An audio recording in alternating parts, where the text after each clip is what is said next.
Buddhism and art. The great Greek culture was conveyed to Gandhara in the northeast of Pakistan after the King Alexander's expedition to the east in 327 BC. The great king accompanied the Greek sculptors and engineers. After that, Buddhism was introduced to Pakistan, and Buddhist sculpture was born from the fusion of Greek culture and Buddhism. It is called Gandhara art.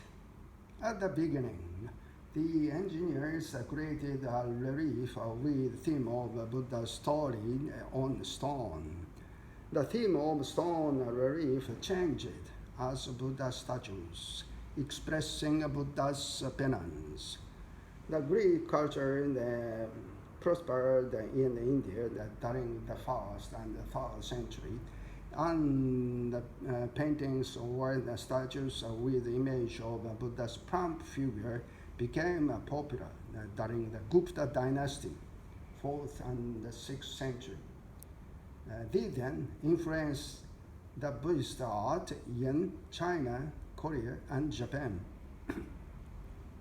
Originally, the Buddhist followers didn't make Buddha statues because people thought that making statues with the figure of the holy person is so impolite.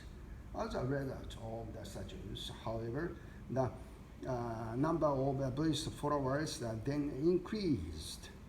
We can suppose that Buddhism would probably not have expanded worldwide without the Buddha statues or the Gandhara art.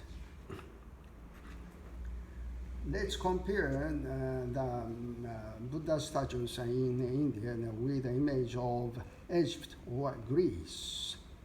The wall painting in Egypt have a similar face and lack individuality. In comparison, Greek statues express a rich individuality, and most of them are naked. According to Hidemichi Tanaka, the emeritus professor of Tohoku University, naked statues seems to express violence. For example, Michelangelo's statue of David expressed the figure of the battle of David and Goliath in the book of Samuel in the Old Testament. It is the theme of war. The Buddha's image expresses the image of the enlightened Buddha. It gives us a peace of mind to the followers.